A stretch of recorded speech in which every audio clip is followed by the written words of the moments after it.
Welcome to Portland Storytellers Guild this evening. It's lovely to see you all. Thank you so much for coming. I'm going to be doing a little bit of housekeeping at the beginning. The first one is the bathrooms.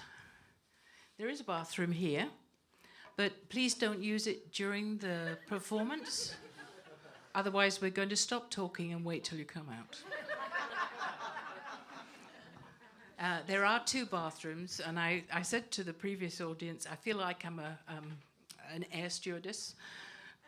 Right to the back, turn left, and you go, there's either up the stairs, there's a bathroom up there, or you go past the stairs and into the room on the left, and you'll see the sign for the bathrooms there. So just to let you know if you haven't been here before. One of the things I would ask you to do, please, is to turn off your cell phones. No photography or cell phoning while we're here. We might purloin your phone otherwise. Now, oh, and I haven't thanked the Artichoke volunteers. Look, we're at Artichoke Music.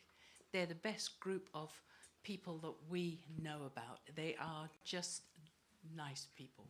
So we wanted to thank Gary and Hester, who's on Gary and Hester, who are on sound, and Mitch.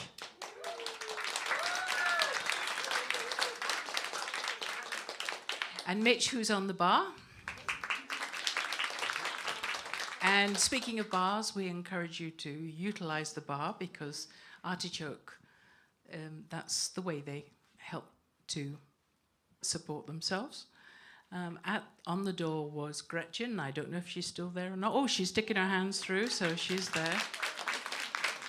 And there's also Mike Denny. You'll have met him. And if he gave you a card, please remember to fill it in, because you can win you can come and see us again. Not us personally, but to another show. Okay, so.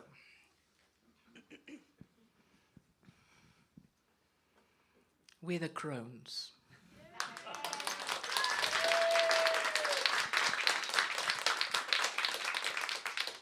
Dancing with Death. We've done 3, and now we're here with you at 7:30. We are, I'm Anne, this is Julie, and that's Barbara, and together we'll be dancing the Dance Macabre. We're so glad you could join us. The stories we tell will be thoughtful, inspiring, and funny as well. You see, Death, he is stealthy. He's coming, we know. But till then, we'll keep dancing. We'll go on with the show. And please welcome our first storyteller, Barbara Fankhauser.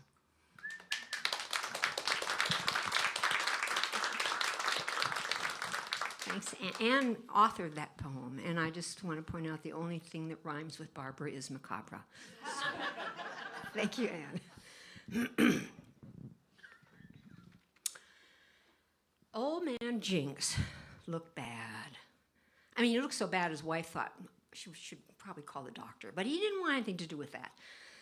You know, but she just looked at him. He just was going downhill fast, so she called the doctor anyway. The doctor came, tried to examine him, said, Jinx just didn't want to have anything to do with it. The doctor said, "You are dead." He said, "I'm not dead. 'Tain't so." He said, "You don't have a heartbeat." Well, that made old man Jinx so mad, he just threw the doctor out. But you know, the next morning, when old man Jinx's wife woke up, there was old man Jinx next to her in bed, just as, well, dead as a doornail. Well, she called the undertaker. He came, put him in a box, took him up to the church. They had a lovely, lovely funeral for him, and then they took him out to the cemetery and buried him, and everybody went on home and thought that was the end of it. But next morning, a policeman on his way to work was walking by the cemetery, and there was a nice stone wall around the cemetery, and there, perched on the wall, was old man Jinx. Well, the cop looked at me and said, aren't you dead? Old man Jinks said, "'Tain't so." He said, "Well, I thought we buried you yesterday." "Not 'tain't so," said old man Jinks. Well, that policeman, he just went straight on to old man Jinks' home, went to his wife, and went in and said, your old man Jinks is sitting on that wall saying he's not dead." Well, old man Jinks' wife said, "You pay him no mind. He is as dead as a doornail." But the next day, a shopkeeper was going by, and there sat old man Jinks on the wall. The shopkeeper looked at him and says, Is that you, old man Jinks?" "It is," said old man Jinks. "Well, I'd heard you was sick." "Well, I was," said old man Jinks. "And I heard you died." "'Tain't so," said old man Jinks. "Well, we buried you yesterday." And he said, "Well, do I look buried?" "Well, no," said the shopkeeper, and scratched his head and went on down the road. Well, the next day, postman came pedaling by on his bicycle, and old man Jinks, he's sitting on that wall. He called out to the postman, "Say there, what's new?" The postman stopped his bike and got off and looked at the man on the wall and said, "Well, not much is new. I did hear old man Jinks died." "'Tain't so," said old man Jinks. "Well, how do you know?" said the postman. He said, "'Cause I'm old man Jinks and I'm not dead." "Whoa," said the postman, and got back on his bike and pedaled away as fast as he could. Pedaled right down to the pub. Walked into the pub and talked to the barman. He said, "There's a fella up there on the wall by the cemetery. He says he's old man Jinks." Well, the bartender says, "Old man Jinks is dead." "Well, somebody better go tell him," said the postman. Well, this went on week after week, month after month. Old man Jinks just sitting up there. So the folks finally, they needed to do something about it. So they had called a meeting, and they said, "Well, I don't know, maybe the first funeral just didn't take. Let's have another one." So they did. They went out and dug a nice big grave, and this time they put a big old granite marker there. They carried on the service, and old man Jinks kind of sat on the wall, looked at this, and finally got off, and he walked over and he looked down at that marker. Here lies old man Jinks, born 1901, died 2001. Well, he couldn't believe his eyes.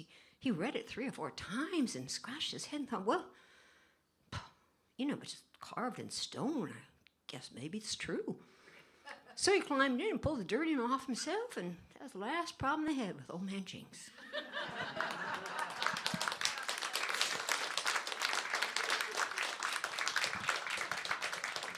Thank you. The next storyteller, I'm delighted to introduce you to Julie Strozyk.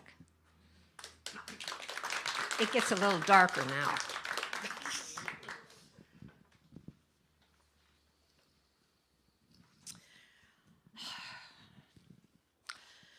Mary Colleen was a lovely, lovely young lady. She was the eldest daughter in a rather large family, and they lived in a small village in Ireland. Her father was one of the local grave diggers, and he'd been doing that profession for many years. He was getting on, and he wished that there was a way that he could retire, but he had a big family to feed, so he kept working at it. One night he came home after a particularly long day, and he sat down in his favorite chair and said, "Oh, what a day we had today. So many graves to dig, and goodness, the last one we didn't even get filled in because it got dark. That was old man McGillicuddy's grave. That old miser. It was about time he died. But anyway, he did, and he's still laying there, and we'll go back tomorrow and finish up. Oh, but wouldn't you know it, I forgot my walking stick, the one that I always use, and tomorrow I know I'm going to be sore and I'm going to miss that thing." Well, Mary sat right up and said, "Oh, Dad, I'll go get it for you." "Oh, no, Mary, don't go out. It's dark now." No, I will. It'll only take a moment." And so off she went down the road to the graveyard.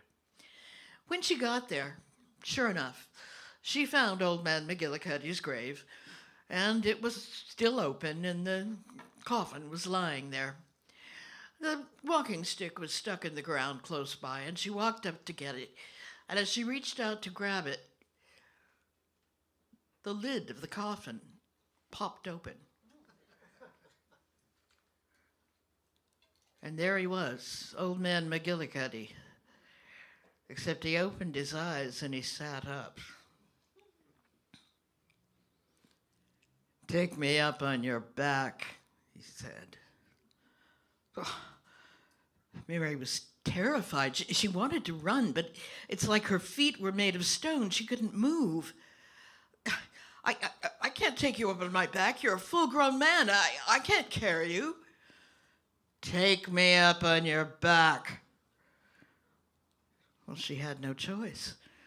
She took him up on her back. "Now walk into the village." She started walking into the village. The first house they came to. "Go inside," he said.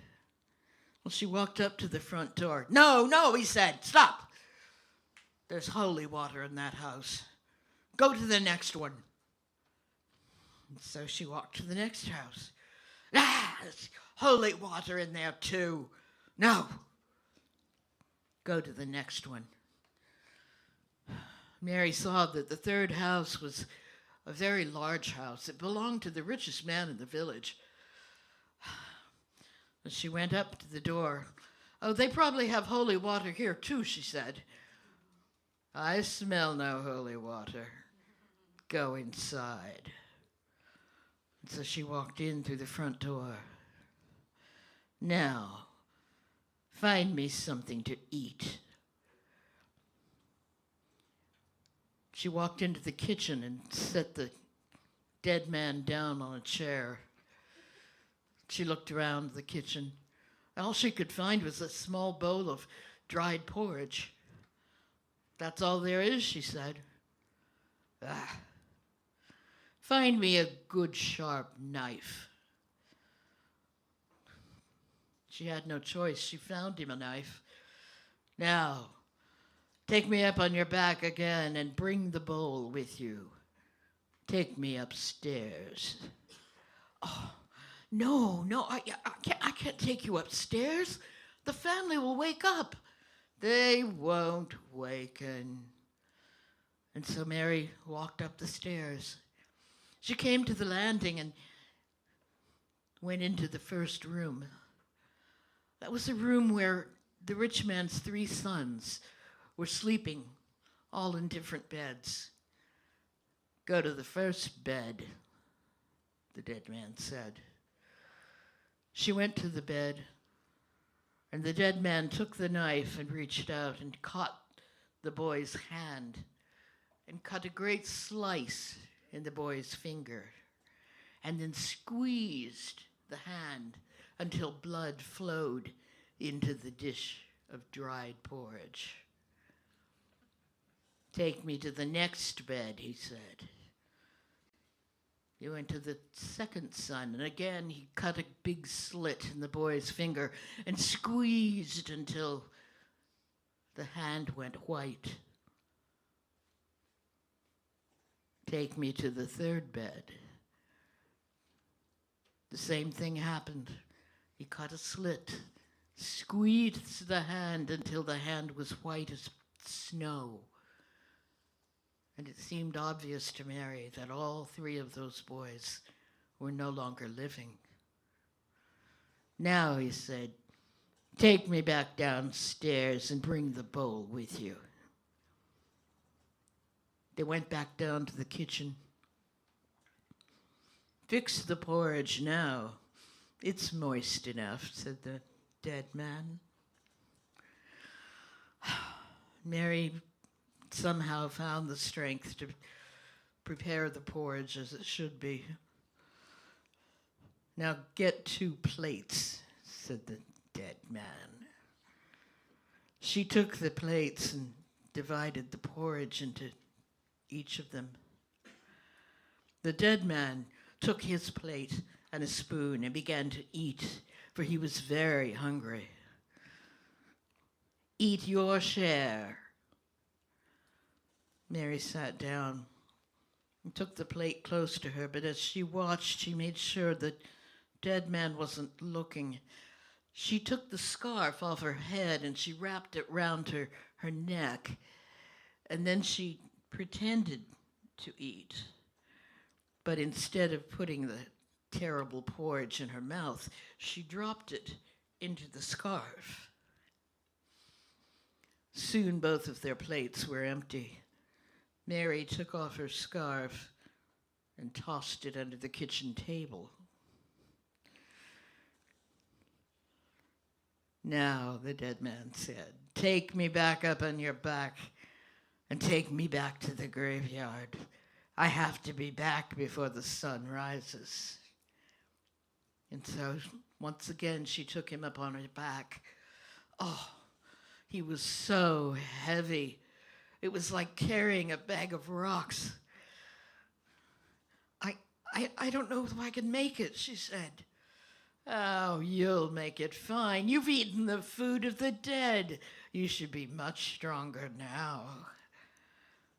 And so they walked back, or began to walk, to the graveyard. She heard the dead man laughing on her back, giggling a little. "Ah, you see that field over there," he said. "You see that cairn of stones, that great pile there? That's where I buried all my money. But no one will ever find it now." Mary said, "That's quite a secret you've told me. Can you tell me another secret?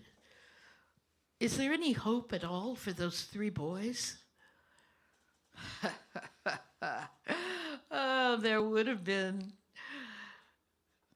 But I ate my share and you ate yours. If you had taken a little bit of that porridge and put it into the mouth of each of those boys, they would have come back to life. But it's too late now." Mary finally made it to the graveyard, and she dropped the man back into his coffin. But before she could reach out and close the coffin, he reached out and grabbed her skirt, and then he grabbed her ankle. "Oh, no," he said. "No, no, no. You've eaten the food of the dead. You'll lay with me in my grave forever." And she fought him, and she kicked him, and she did everything she could to get loose. She wasn't sure she was going to make it. But then all of a sudden, the cock crowed, and the sun began to peek over the horizon. The dead man fell back into his coffin, and she slammed the lid. Oh. She picked up her father's walking stick and began to walk home. She walked into the village, and as she came near the house of the rich man, she could hear the mother and the father weeping and grieving. She walked up to the front door and knocked. The mother came to the door and said, "Oh, woman, what are you here for? Our sons are dead. Leave us in peace." Mary said, "Please, may I come in? Can I see your sons? Perhaps they're not dead." "Oh, you foolish girl. Go away." But Mary came in anyway. She went into the kitchen and she found that scarf under the kitchen table, the one that had the porridge in it. She picked it up and made her way upstairs. She went into the bedroom and she put a pinch of that bloody porridge into the mouths of all 3 sons. And when she did, the color returned to their faces. They opened their eyes. They sat up, alive and well. They began to talk.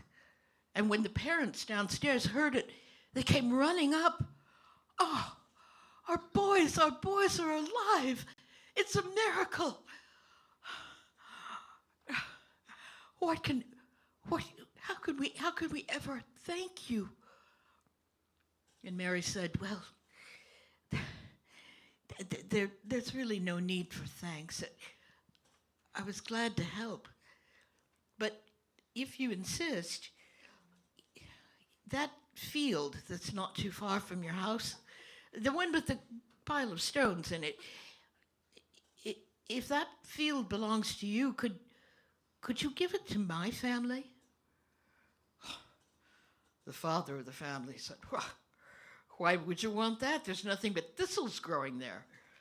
Oh, nevertheless, I really would like my family to have something, and that would be a good gift. Well, they shook their heads, but they said, the field is yours.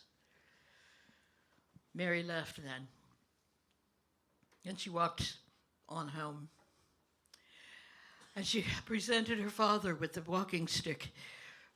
Her mother and father were amazed to see her and grateful. She'd been gone all night. And Mary said, Father, tomorrow, when you get off work, would you bring some of your gravedigger friends and go with me to the field that's near the rich man's house? I want you to dig under that cairn of stones that's there. Oh, Mary, there's nothing there. Never has been. Oh, but please, Father, I think it would be worth your while. And so the next day, they dug under that cairn of stones, and lo and behold, they found a huge chest of gold. And Mary took that chest home, gave it to her family. They lived well. Her father was able to retire and enjoy his retirement. And as after time passed a little ways, Mary became engaged to one of the sons of the rich man. And she had a nice dowry. And they married. And they lived very, very happily and very, very well from then on. Mary was a good housekeeper. But she had two important rules that she insisted everyone follow in her house. Number one, always have holy water in the house. And number two, never make porridge.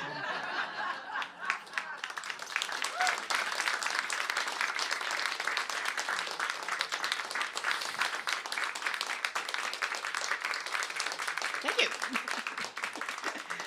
And now, Miss Anne Penfound. Thank you, Julie. Don't fancy that porridge, do you?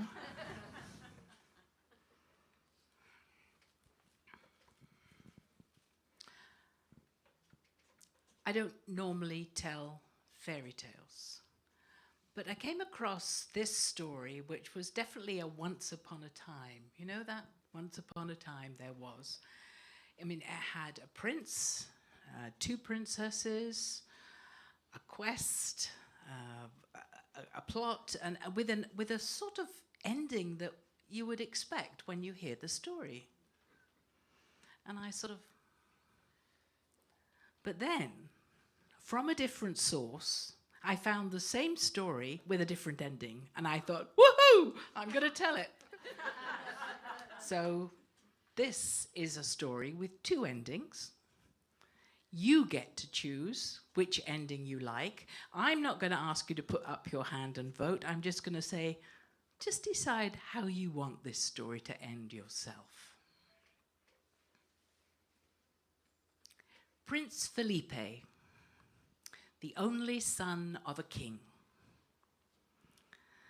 who had been given a very fine education, and, as was the custom in the country, was sent out to learn the ways of the world, so that he could come back and rule the country in his father's stead. But it didn't quite work out that way. When Prince Felipe came home, he was morose. He was sad. He didn't say much. And his father thought, well, maybe he's lovesick. Maybe I should make a match for him.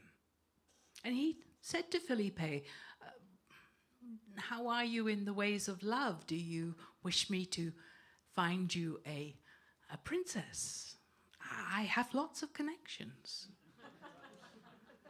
But that wasn't the problem.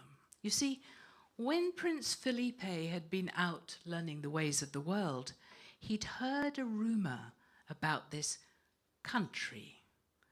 This country, the land of immortality. And he thought, I'm a human, I don't need to die. If I go on a quest and find this land of immortality, I'll live forever. And that was his plan. He told his father, I'm on a quest, Dad. Although he wouldn't have said that, would he? Father, I'm on a quest to find the land of immortality. And I'm going to leave tomorrow. The king was astounded. I mean, he'd planned to retire. His son was going to take over the kingdom, and he and his wife were going to have a wonderful retirement. But no, the very next day, Prince Felipe set off on his quest to find the land of immortality. He traveled. He traveled through strange lands, beautiful lands, magical lands. And then, just as he was entering a city, he came across a very strange sight. There in the field, there was a tall tree, and on the top of the tall tree was this giant eagle, and the eagle was shaking the tree, shaking the tree, shaking the tree. And then it stopped shaking it, and it grabbed it with talons and beak and mighty wings flapping, and as though it was trying to pull the tree out of the ground. Felipe stared.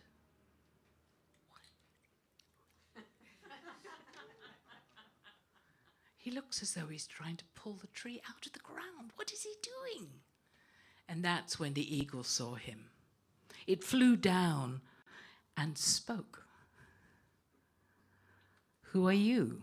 And why are you staring at me? Well, you're trying to pull that tree out of the ground? I am. My daughter and I are under an enchantment. Every day I become an eagle, and my task is to pull this tree out by its roots while my daughter rules my kingdom. It will take me 600 years to complete. Who are you? Oh, I am Prince Felipe, and I am on a quest to find the land of immortality. That's your job.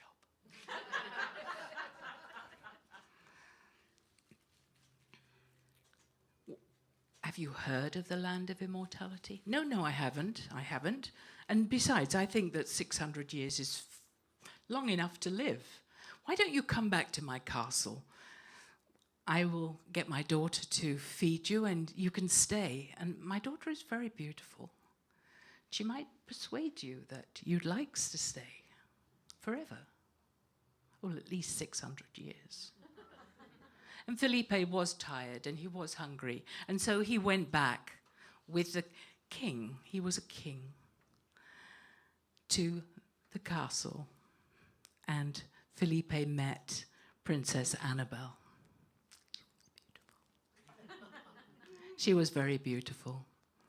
She was witty, she was wise, and she peppered him with questions about where he was going, what he was doing, all these sorts of things. And he said, I am on a quest to find the land of immortality. And she said, why? My father and I will live for 600 years. Surely that is long enough. Stay here. Marry me.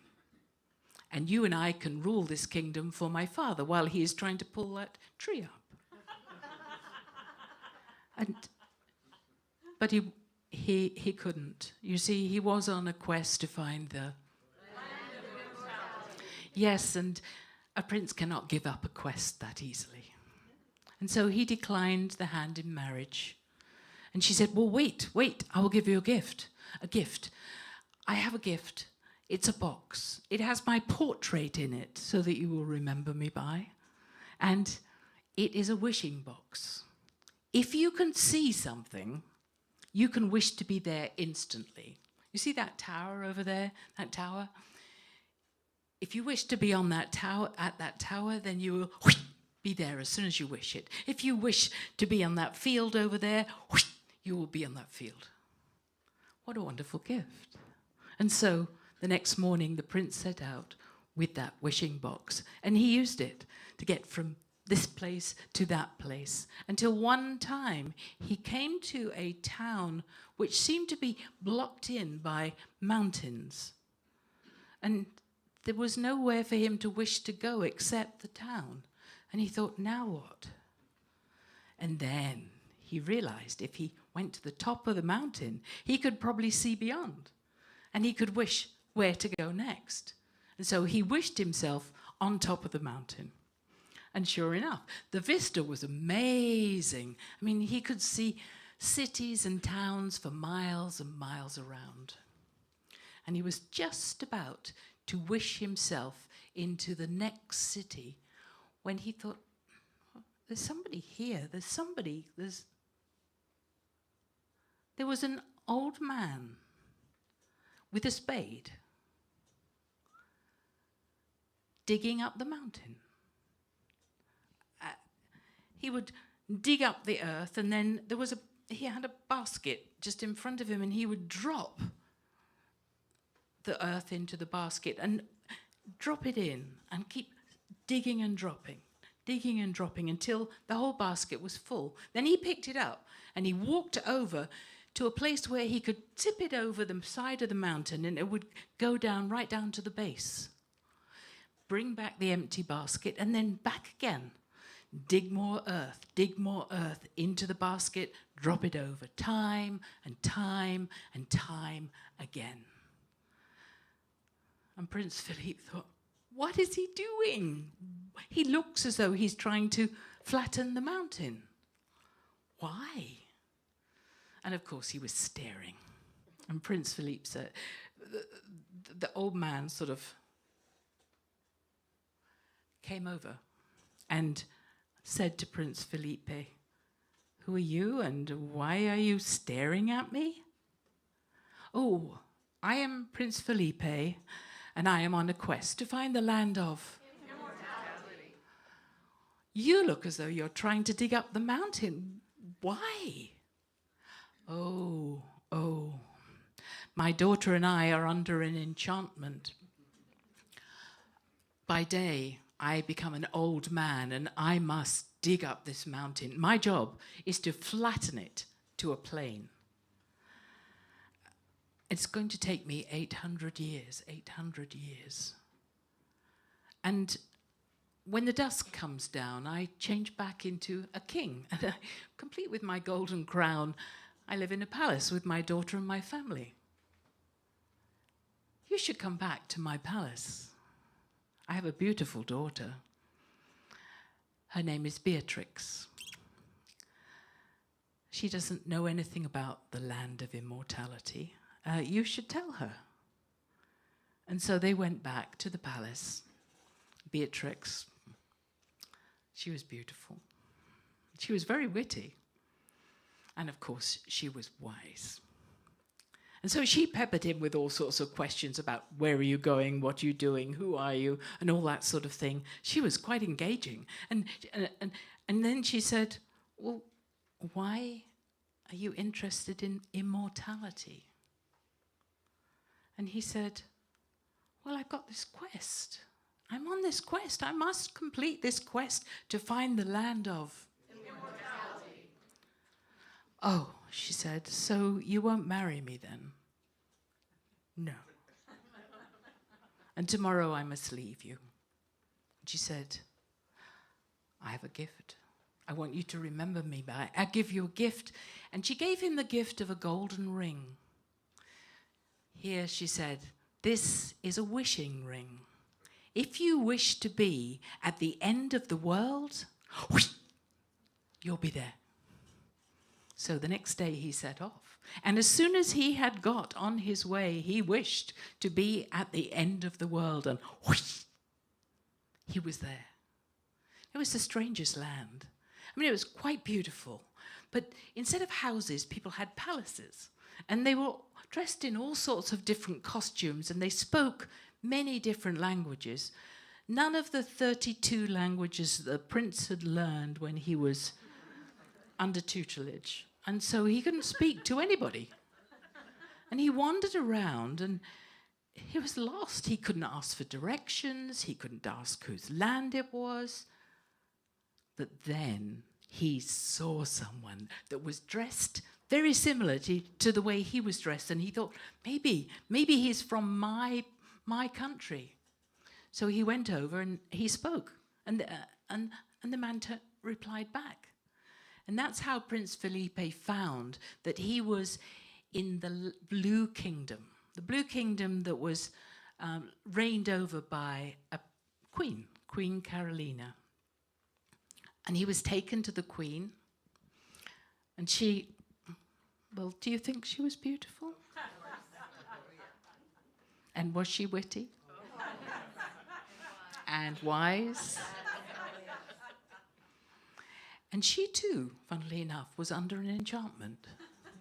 So she took him and showed him her palace, and when she opened this door to this very small room, and it was full of needles, sewing needles. And she said, my enchantment is that I must use and break every one of these needles before I'm allowed to pass from this world. And I am told that it will take me 1,000 years. Prince Felipe, you have told me that you are on a quest to find the land of immortality. I don't believe such a land exists. I mean, who wants to be immortal? Stay with me. Marry me. Become my king. Let us rule this, my land, together. We would make a wonderful rulers. We would. Stay. But he couldn't. You see, he was on a quest to find the land of immortality. And the land of immortality he must find. And so he said, regretfully, I must go. I cannot marry you. She gave him a gift. She gave him a gift of a golden rod. And she said, this rod will turn into anything you desire, anything you wish. If you wish, it will change into whatever you want. I think that's a wonderful gift, don't you? Yes. So he left her palace the next morning. But he didn't know really where to go because he was at the end of the world. And there was this giant river that ran all the way around the world, and you couldn't pass over it. Where should he wish to be? For some reason he didn't think about the land of immortality. I have no idea why. But what he did see was twinkling lights on the top of on the surface of the river. And he thought, well, that's so beautiful. Where are they coming from? And he looked one way and then he looked the other. And then something made him look up. And there, hanging over the river, was this new land, full of sparkling lights and colours, and it looked so wonderful. He thought, oh, I would like to go there. I wish I could go there, but I need a ladder. And that rod, it turned into a golden ladder. he leaned it up against the new land and he began to climb up, up, up, up, up. And then suddenly, out of nowhere, there came this 5-headed dragon, whoosh, hell-bent on doing him evil. The prince took out his sword and slashed at the necks of the dragon. But every time one head fell off, a new head grew. And he was in danger of losing his life when there came this shrill whistle from above, and the dragon just away, disappeared into the mists. And when the prince looked up to see who had whistled, there was this tall woman. I mean, quite impressive, I have to say. And you know, she was quite beautiful too. And she said, "And who are you? What are you doing here?" And he said, "Well, I am Prince Philippe, and I am on a quest to find the land of immortality." "You found it," she said. "You found it. This is my land. I am the Queen of Immortality. Welcome." And she welcomed him into her land. She showed him her palaces, her gardens, it was a beautiful, beautiful place. And she said, "Here you will live forever." He was so happy until he'd been there. He felt a few weeks. And then one night he just dreamed a very strange dream and a strong dream. And he broke with a desire to go home. He dreamed of his mother and his father, and he wanted to go home and see them. He wanted to go back to the land of his birth. When he told the queen, she said, that's a foolish thing. I mean, this land is fragile. If you go from here, you will lose your immortality. You will, as soon as you step foot in your father's land, you will become immortal again, and you will crumple and turn into dust. But he was a very strong-minded young man, and when he'd made up his mind to go on a quest, so he was determined to go back. And so the queen said to him, I suggest that you go back via your friends. You remember the friends, you know, the Queen Carolina and the Princess Beatrix and Alexandra and their fathers? I suggest you go there first. And they will help you, I think, if you still want to go back to the land of your father. Now remember, if you go back to the land of your father, you must not get off the horse that I am going to give to you. It is a horse that rides like the wind. It will be there. So he did leave. But the queen had given him this little bottle of elixir, the elixir of life. And she said to him, when you get to the land of the queen and the princesses, they will be gone. They will have done their 1,000 years, their 800 years, their 600 years. Give them a drop of the elixir of life and they will come back. They will come back and they will be pleased to see you and pleased to help you. And so that's what he did. He gave them each a sip of the elixir of life and they came back to life and they were absolutely thrilled to bits to see him, thrilled to bits. And he explained to them what his plan was, that he wanted to go back to his father's land. They said, well, if you get into trouble, if anything is bothering you, you just wish for us and we'll come. And so he was on that horse and he rode like the wind back to his father's land. I don't know if you've ever been back to a place and been disappointed because it was different.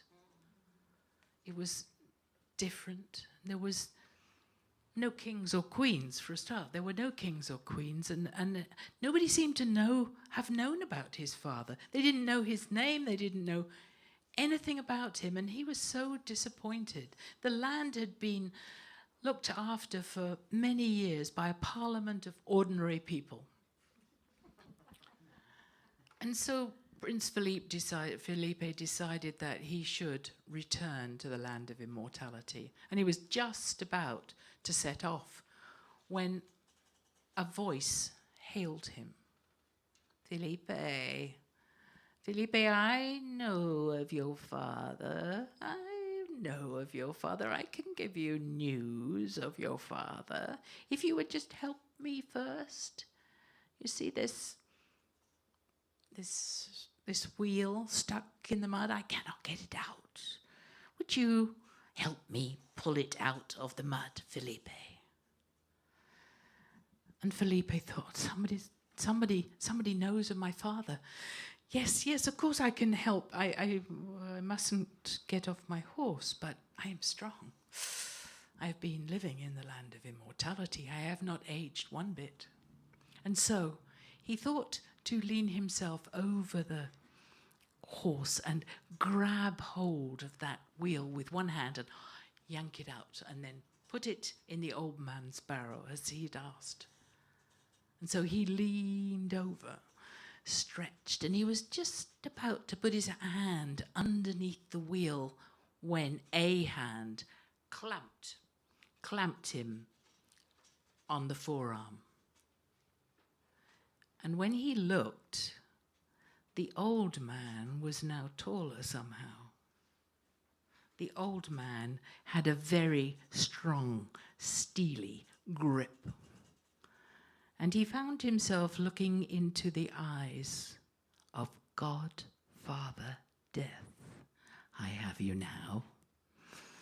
You are mine now. I have been searching for you for 1,000 years, and you keep evading me. I have got you. You are mine. You are coming to the land of death.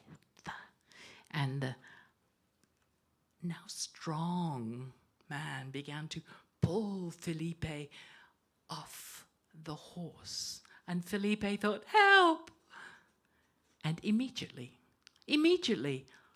Carolina and Beatrix and Annabel and the two kings, they were there, and they grabbed hold of Death, and they held him fast, and they said, ride, Felipe, ride for the land of immortality.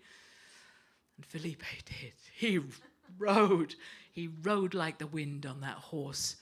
But the captors of Death was wriggling, moving backwards and forwards, and he escaped their grip. And he set off after Felipe, and just as Felipe had got one foot onto the land of immortality and one foot on Death's side, Death caught him and he said, Got you. You are mine now. Wait, said a voice. Wait, he is not yours. You have no jurisdiction here, Death. I am the Queen of Immortality. I reign here. You have no say. But he has got one foot on my side. He may have one on yours, but he has one on mine. And so you would like to have half a man, Death? Half? That is a very foolish notion, don't you think? Let us wager for the man. I will throw him up in the air, past the morning star, and when he comes down, whosever land he lands on, he belongs to. Death and the Queen of Immortality stared each other in the eye and shook on the deal. So the Queen of Immortality, she took Felipe and she threw him whoosh, right up past the morning star. He disappeared from view, and Death and the Queen were staring into the empty sky until he began to reappear, a little speck getting bigger and bigger and bigger as he fell to earth. But the wind, you know, the wind, it buffeted him this way first over Death's land and over the Queen's land and Death and the Queen and the Death and the Queen. And just as a new breeze blew up to blow him over to Death's side, the Queen of Immortality, she sprang into action. She grabbed hold of his legs and she slung him into the open doors of her palace. He is mine, she said. All of him is mine. Death, you must go. And she got her soldiers and they pushed Death out. And that's how Prince Felipe came to live in the land of immortality.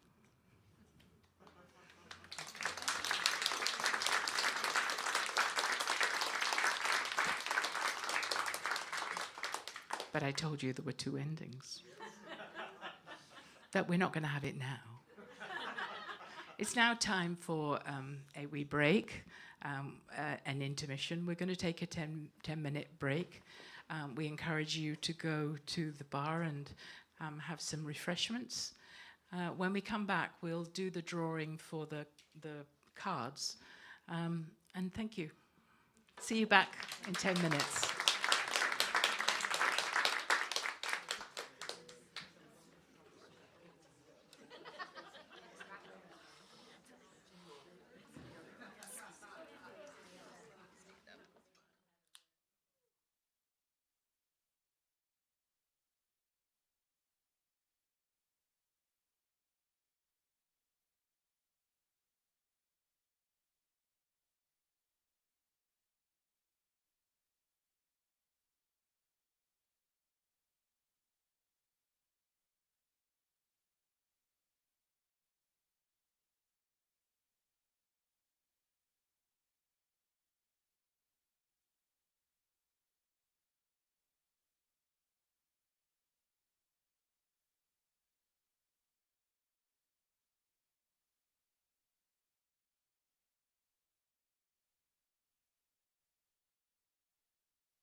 There's our poster over there. And also, this is part of the Fertile Ground Festival, which some of you may know about. It's a wonderful 2-week arts festival of new playwrights and storytelling and musicians all over Portland, right during this 2-week period, and we're fortunate to be a part of that festival.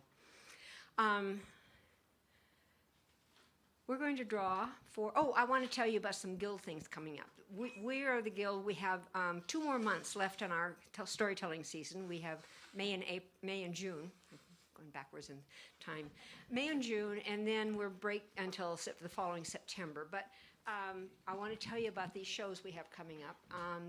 It's always the second Saturday of the month. So our next show is going to be May 10th, and it is called Slum... Oh, no.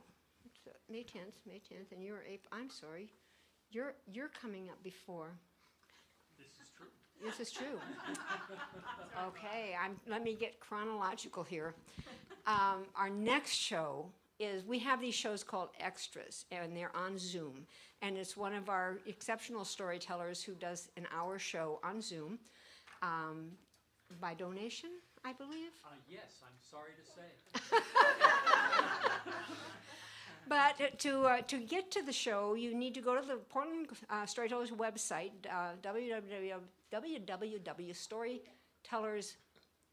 portlandstorytellers.org. Go to our performance and drop down, and you'll see the show that Steve is going to be doing. It is called The World Was Always Bigger. And let me just tell you about the show. It's at 5 o'clock instead of 7 o'clock also. So it's on Zoom so that people from all over the world can come. What day? It's Saturday, April 19th, 5 p.m. A mere week away. A week away, next Saturday. So, and the show is, okay, this is what the write-up for the show, this is our storyteller right here. Steve returns to the unexpected revelations of his own life and speculates on the life of Dr. Frankenstein and how his mid-70s housing tract turned into a cheap sci-fi movie. I've heard the story. It's wonderful. So anyway, I can't recommend that show enough. And the thing that's so wonderful about those kind of Zoom shows is, I mean, you can watch them in your pajamas with a glass of wine in your hand and your feet on the hassock. It's just very, very comfortable kind of storytelling to watch. So then in May, on May 10th, we have a show called Slumgullion Stew. Slumgullion, yeah, right. And it's whet your appetite for delicious stories of a simmering stew of entertaining tales. And it will be here at 7:30. Doors open at 7. So we hope that you'll consider coming to that show because it also has a wonderful lineup of storytellers, and it's going to be a lot of fun. And the last show of the season is it's on June 14th, Saturday, 7:30 here. The title is Fate, Luck, and Destiny: What Happens If We Ignore Them? And it's by a group of tellers that have been meeting. They've started a little crit group. They humbly call themselves the League of Exceptional Storytellers, so you are in for a treat. Now, I want to do, this is our month, or every show we draw the names out of a hat, and whoever wins will get tickets for one of the next 2 shows here, so either May or June. And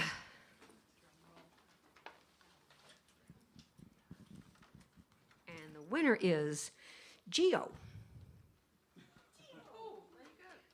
Yes, Geo. Congratulations. Okay. We will put your name on our do you know which month you'll be coming to? I have to check my schedule. Okay. We'll have your name on our list when you get to the door. We'll just say who you are, and we'll know. And welcome. Thank you very much for coming tonight. Okay, I think that's it. So take the hat away, the magic hat. Thank you. And on with the story, huh? On with the story.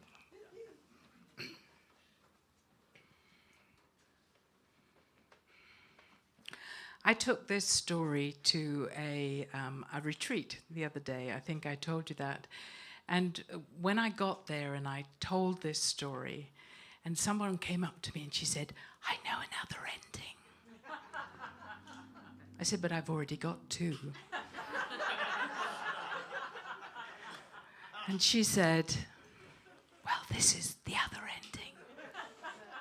And you know, what I did was I used her ending, put it into my second ending, because it leads right into Julie's story afterwards. So it's pretty good. I was quite pleased. Now, we left the story with Prince Felipe having a dream about the land of his father. And he wanted to go back and see his family. And the queen said, "Foolish man, you've been here for 1,000 years. They now are dead and gone, turned to dust. There is no point." But he was a prince that once he got a quest, he had to fulfill it. And his quest was to find his family, at least to find memories of his family.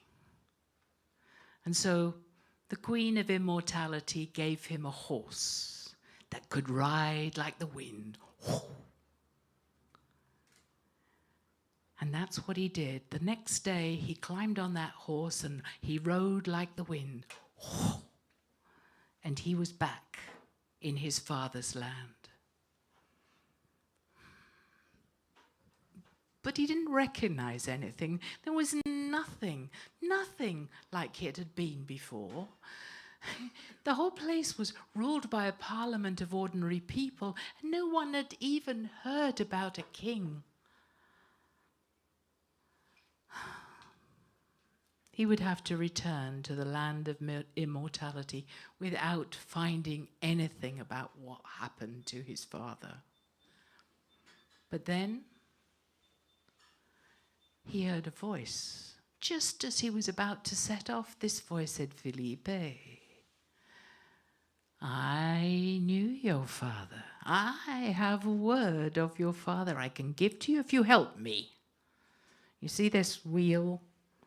If you help me pull this wheel out of the mud, I will give you word of your father." And Felipe thought, I want to know something. I want to know something.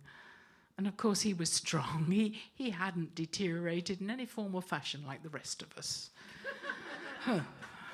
And so he leaned over that horse to grab hold of that wheel, and he was just about to grab it when a steely hand clamped him on the forearm.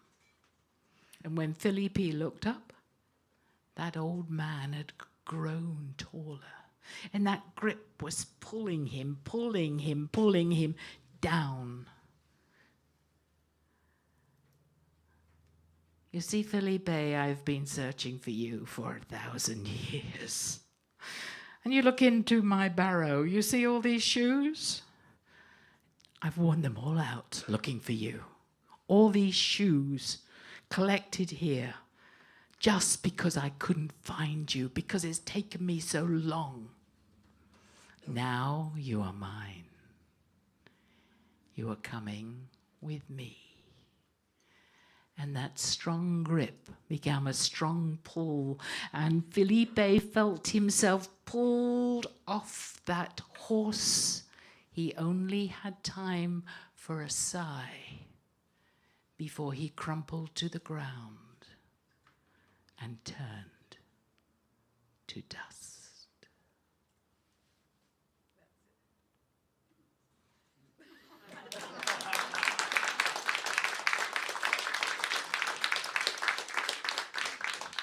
Thank you very much, everyone. I want to now welcome Julie Strozyk.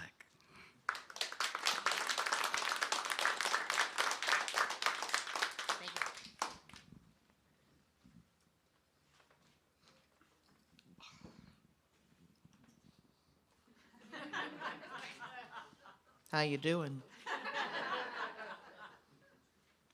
He's smiling.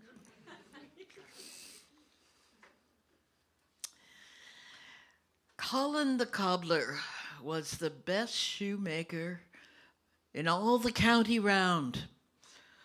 That man could make any kind of shoe. And the shoes that he made lasted, and they were strong. He was an artist with shoe leather. And he loved his work. He could probably have been a very rich man. He did make shoes for rich people when they wanted them, but he was an honest, kind man too. And so whatever money he may have gotten, he put back into his business. And he made shoes for everyone. If he saw a child that was growing out of their shoes, he made sure they got a new pair. And it didn't matter whether their parents could pay him or not. He just enjoyed his work. He was always busy. He was always planning new things. He was a very happy man. One night, as he was getting ready to go to bed, he heard a great thundering knock on his door. And when he answered the door, there stood Death. "You are Colin the cobbler?" Well, he thought about lying, but he was a very honest man. "Yes, I am Death, and I have come for you." Death walked into the home of the cobbler. He took a scroll out of his long black sleeves. He opened it up. "Yes, your name is right here. Colin, the cobbler. And now you must come with me." Colin thought about all the work that he still had on his workbench, all the shoes that he needed to make, and he didn't want to go. He didn't want to leave all that. He looked around, looked down at the floor, and then he noticed something. "You don't have any shoes on." Death was rather taken aback by that. No one had ever commented on the state of his shoes, or lack thereof. And Colin said, "You know, your feet must get very, very tired at the end of the day." Death, once again, was confused. He didn't have work days. He worked all the time. But Death just kind of looked a little perplexed. And Colin said, that scroll you have there, give that to me." He took the scroll, laid it down on the floor, said, now step on the scroll, and I'll trace your feet and make a pattern. And then you can come back, in about a month, and I'll have a lovely pair of shoes for you. Well, Death, again, didn't quite know what to do, but he stood on the paper, and Colin made a nice pattern of his feet. Interesting how his feet resembled coffins, but but that's neither here nor there. But then Colin picked up the scroll, tucked it under his arm, and said, "Thanks very much. Come back in a month. I'll have something for you." And he opened the door and escorted Death out, who was still a little confused, closed the door behind him, and then waited in case that knocking came again. But it didn't. And so, in the next few weeks, Colin got busy, and he made Death a really lovely pair of sandals.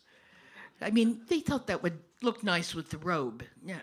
And they were. They were very nice shoes. They looked a lot like Birkenstocks. And in about a month, there came the great knocking at the door again, and he opened the door. "Oh, you've come back. Oh, that's wonderful. Come in, your shoes are ready." And he sat Death down, and he put the lovely sandals on Death's feet. "There now," he said. Stand up, walk around in them, see how they feel. And Death stood up and began to walk round and around and around in the house, and he'd never felt anything so comfortable ever. He'd never had shoes before, and this was wonderful. And he walked around and around, and Colin said, "You know, these are lovely for warm weather, but you know, I bet you could use a very nice pair of boots too. Yeah, I tell you what, come back in 6 weeks and I'll have a pair of boots for you too. Would you like a black leather or brown?" "Oh, well, black, I suppose. It goes with the robe." Well, anyway, I hope you enjoy the sandals, and I'll see you in about 6 weeks. And he opened up the door and escorted Death out and closed the door. No knocking. All right. And so it was that Colin began to work on a pair of boots for Death. He kept the boots up on a shelf in his shop when he wasn't working on them, and people came in, and many of his customers admired the boots. "Those are wonderful, they're beautiful." And they asked if they could buy them, but he said, no. Those are for a very special customer. And so about 6 weeks later, there came a knocking at the door again, and he opened the door, and Death came in. "Well, how are those sandals working out for you?" he said. "Fine." "Well, sit down, let's try on the boots." And so they tried on the beautiful black boots. Oh, they were pretty.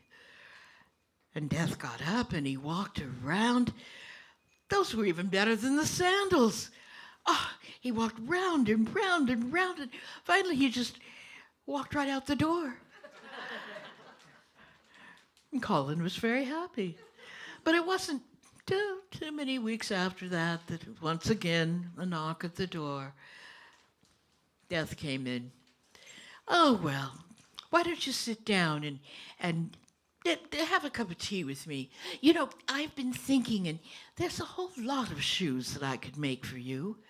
I mean, there's walking shoes, athletic shoes, formal shoes. You know, now I know that you do claim the lives of important people. You might want to have something a bit formal." Well, anyway, this went on for quite some time. And Death and Colin became, well, I guess you'd have to say pretty good friends. And so it was that Death would come and order a different pair of shoes, and he just kept collecting them. And Colin, well, he was more than happy to make them. Until finally, oh goodness, it had been a number of months, well, actually a number of years. And one night there came a great banging on the door again. Colin didn't like the sound of it, but he opened the door anyway. In came Death. Only this time Death had a very serious expression on his face. "Colin the cobbler, enough is enough. I have come for your soul." "My soul? My soul? What do you think I've been giving you this whole time? I've given you nothing but souls." And that's when Colin heard a sound that I would venture to guess no one ever in the history of the world has ever heard. It was the sound of Death laughing. "All right, cobbler," he said, "you win. You have given me nothing but souls. I tell you what, I have all these many, many thousands of pairs of soles. I will wear each one of these pairs of shoes until all of the soles have worn out, every one of them. And then I will come and collect the soul that I came for in the first place." Colin said goodbye to death. And he sat down in front of the fire and thought, nobody makes shoes like I do. Those shoes are going to last a long time. And they did. And I suppose by the time all those souls wore out, Colin was very, very old and probably willing to go with death. Thank you.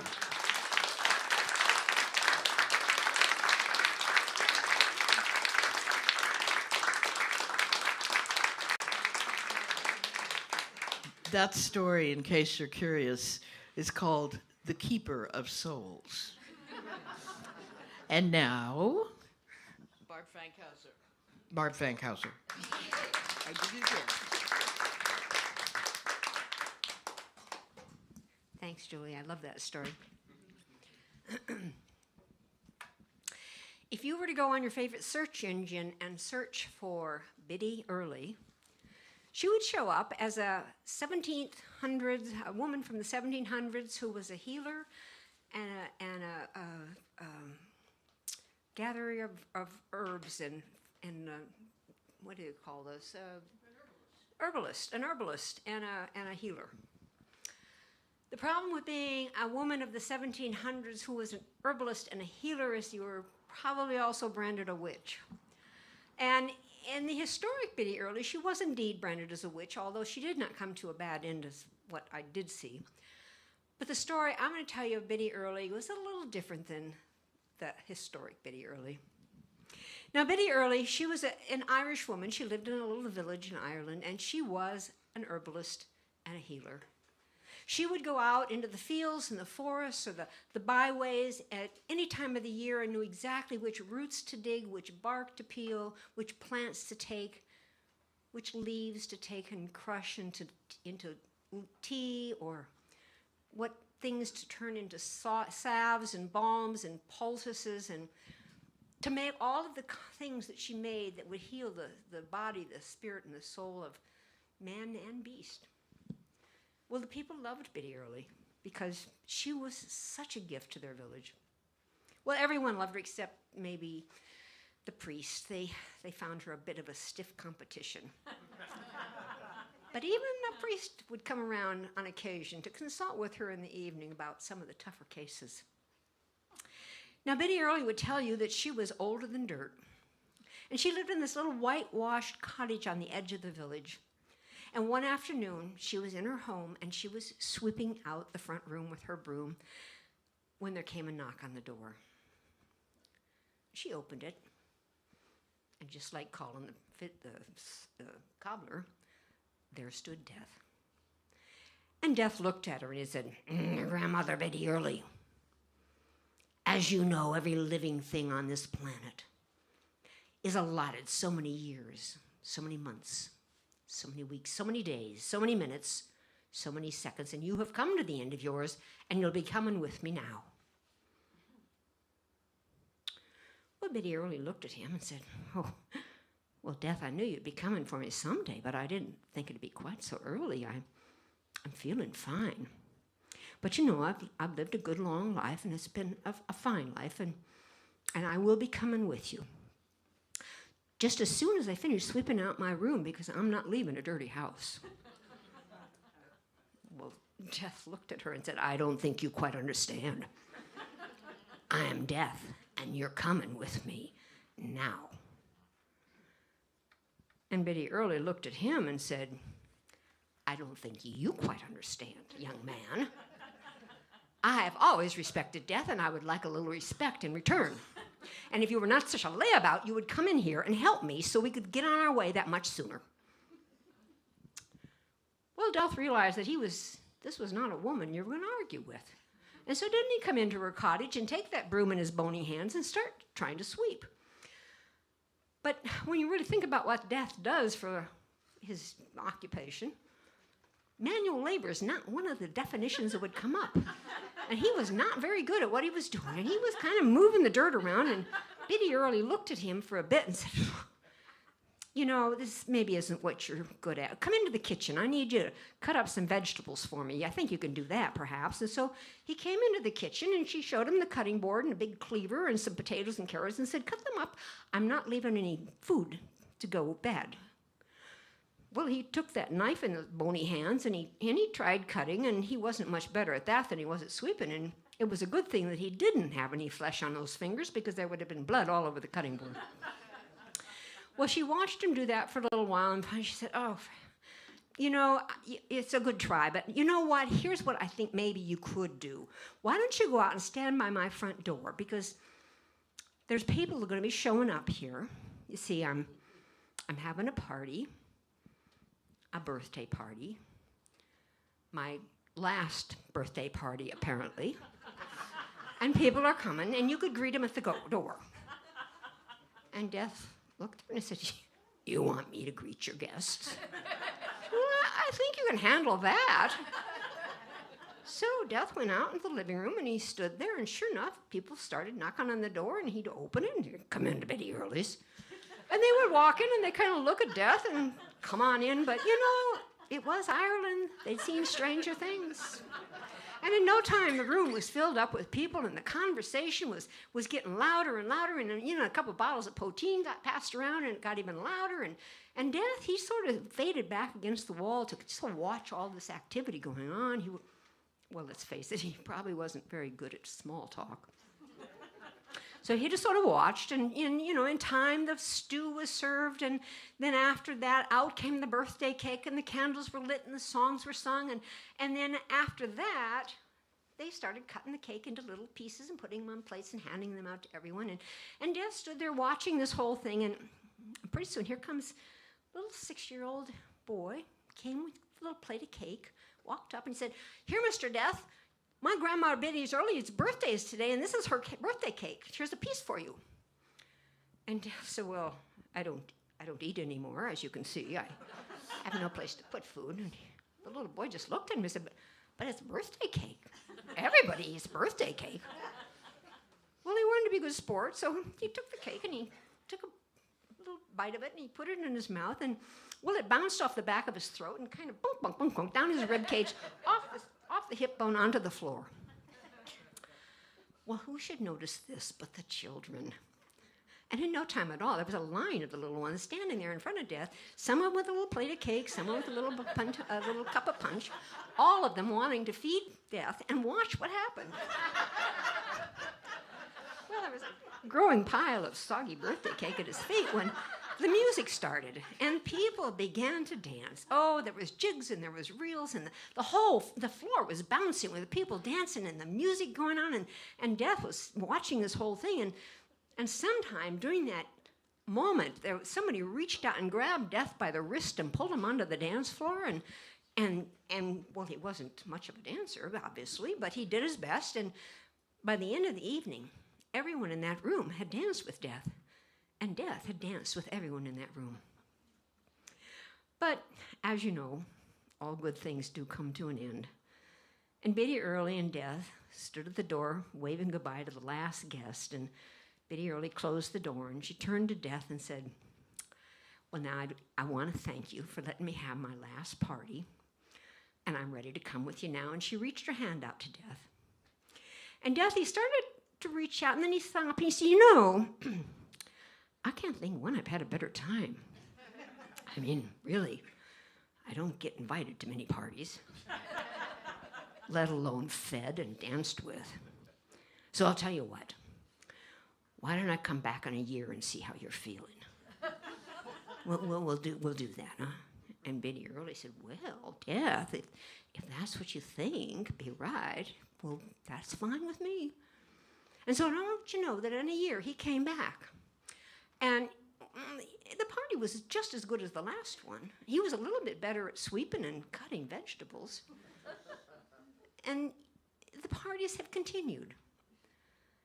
And you know, the people in that village, they're known for being wise and kind and compassionate.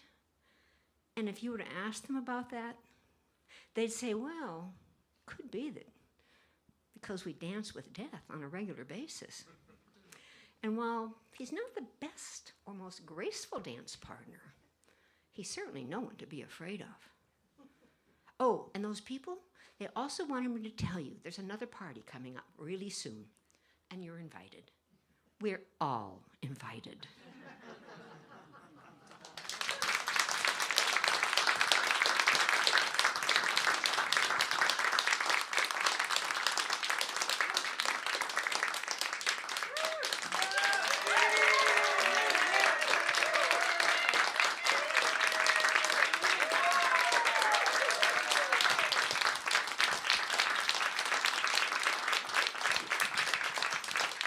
Thank you so much for coming. I hope you'll come back to another show in another month, and for sure go to the Zoom on our Storytelling Guild page and check out the link to Steve's wonderful show next Saturday. Thank you very much.